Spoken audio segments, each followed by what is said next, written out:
갈멜산에서 엘리야가 기도할 때에 하나님이 불로 응답을 해 주셨습니다.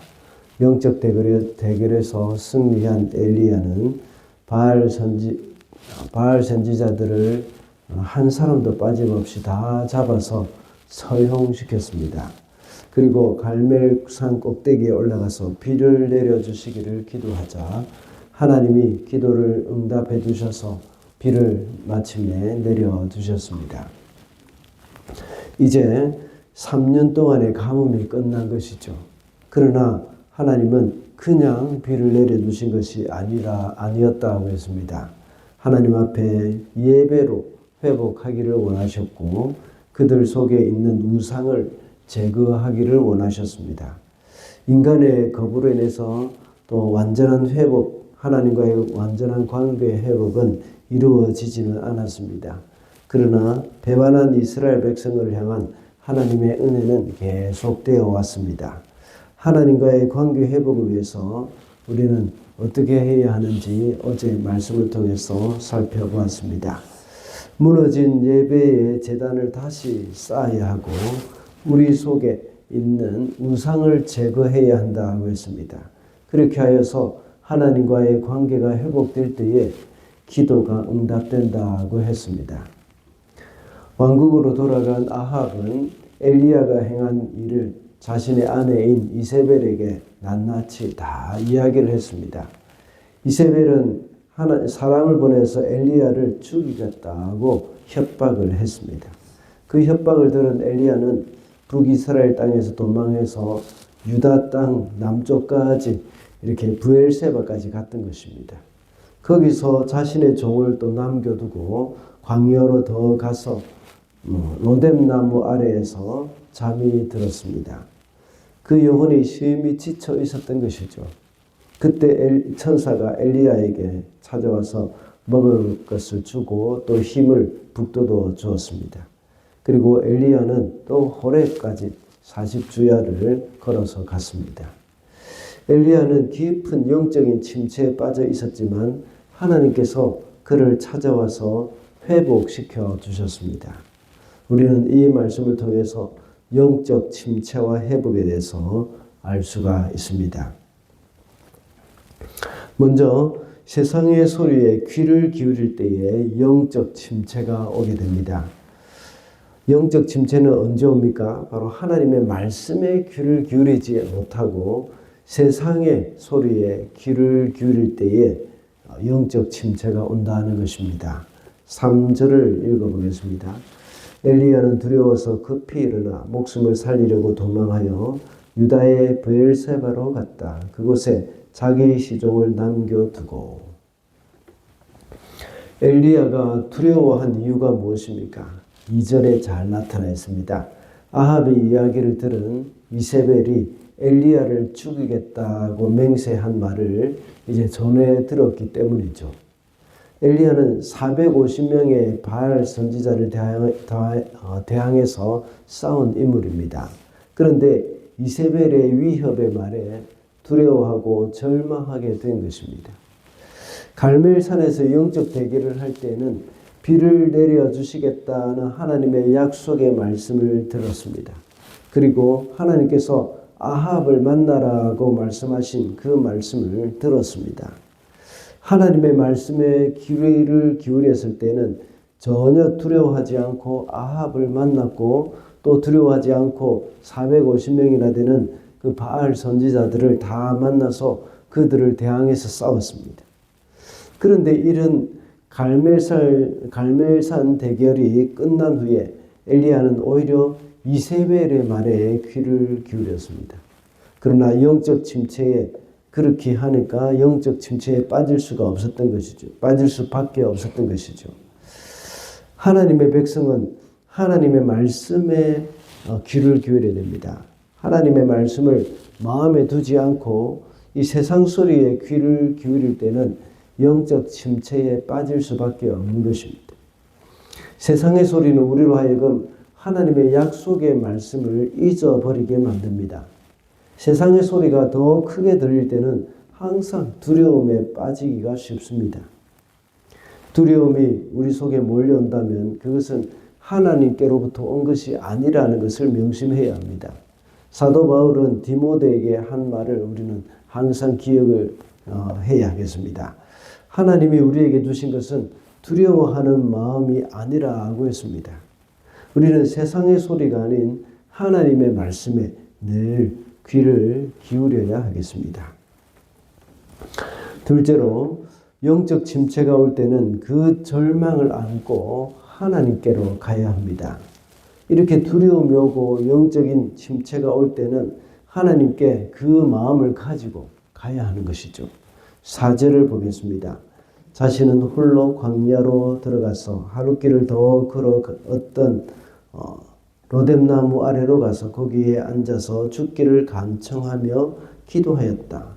주님, 이제는 더 바랄 것이 없습니다. 나의 목숨을 거두어 주십시오. 나는 내 조상보다도 조금 더 나을 것이 없습니다. 엘리야는 절망적인 마음을 가지고 사람을 찾지 않았습니다. 사람에게 가서 자신을 숨겨달라고 하거나 도움을 구하지 않았습니다. 그 절망적인 마음을 하나님께 가지고 갔습니다. 그리고 목숨을 거두어 달라고 기도를 할 정도였습니다.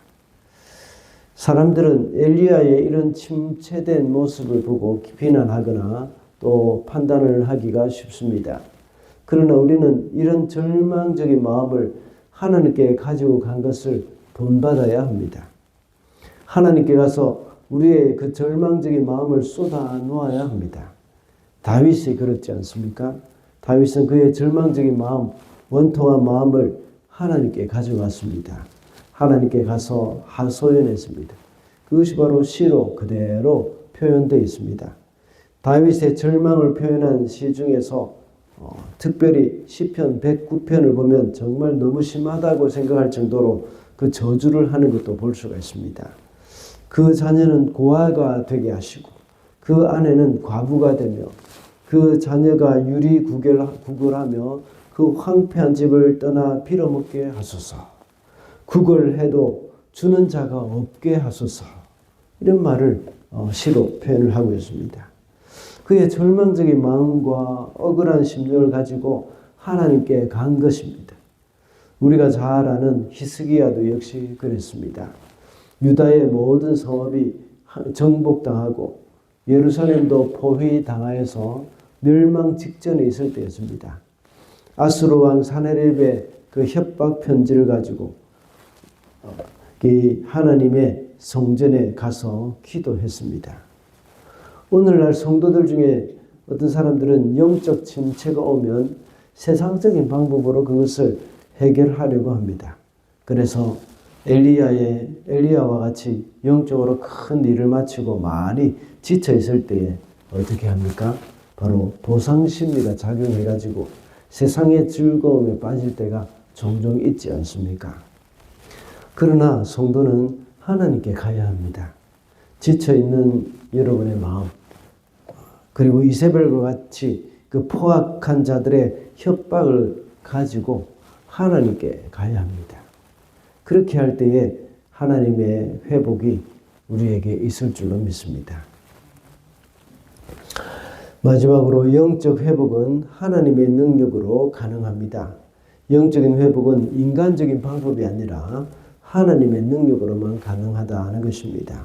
8절을 읽어보겠습니다. 엘리야는 일어나서 먹고 마셨다. 그 음식을 먹고 힘을 얻어서 밤낮 40일 동안을 걸어 하나님의 산인 호렙산에 도착하였다. 엘리야가 로뎀나무 아래에 지쳐 잠들어 있을 때였습니다. 하나님의 천사가 와서 어루만져 주면서 먹으라고 했습니다. 세 번역에는 이 어루만져 줬다는 말이 없지만 개역개정에서는 이렇게 어루만지면서 이렇게 먹을 것을 주었다고 나와 있습니다. 머리맡에 숯불에 구운 떡과 물이 한 병이 있었습니다. 엘리야가 그것을 먹고는 또다시 잠이 들었죠. 그리고 또다시 천사가 나타나서 어루만지면서 먹을 것을 주었습니다. 엘리야가 그것을 먹고 힘을 얻고는 40주야를 걸어서 호렙산으로 갔습니다. 엘리야가 로뎀나무 아래에 있을 때에 사람 중에는 음식을 가져다 주는 사람은 아무도 없었습니다. 천사가 와서 숯불에 구운 떡과 물 한 병을 가져다 주면서 힘을 주었습니다. 전적인 하나님의 능력이고 은혜이지 않습니까? 전에도 하나님은 그리 시냇가에 있을 때에 까마귀를 통해서 먹을 것을 공급해 주셨습니다. 오늘날도 하나님은 당신의 백성을 돌보십니다. 영적으로 침체되어 있고 절망 가운데 빠져 있는 하나님의 백성을 도와주십니다. 베드로가 하나님을 3번 부인하고 낙심하여서 갈릴리로 다시 가서 고기를 잡고 있을 때에 부활하신 예수께서 그를 찾아가셨습니다. 예수께서는 구운 생선과 함께 조반을 준비해 주셨죠. 그리고 요한의 아들 시몬아 네가 나를 사랑하느냐 하고 물으셨습니다. 그러면서 베드로를 회복시켜 주셨지 않습니까? 우리를 가장 잘 아시고 우리의 필요를 잘 아십니다. 어떻게 하면 우리가 회복될지 가장 잘 아시는 분이 바로 하나님이십니다. 그 하나님이 우리를 회복시켜 주실 것이라는 것을 우리는 잊지 말아야 하겠습니다. 영적 회복은 하나님의 능력으로 가능하다는 것을 우리는 늘 생각을 해야 하겠습니다. 오늘은 영적 침체와 회복이라는 제목으로 말씀을 살펴봤습니다. 우리가 세상의 소리에 귀를 기울일 때에 영적 침체가 온다고 했습니다. 그리고 우리의 절망적인 마음을 하나님께 가지고 가야 하며 영적 침체의 회복은 하나님의 능력으로만 가능하다고 했습니다. 영적 회복을 위해서 하나님만 의지하며 살아가는 저와 여러분이 되시기를 바랍니다.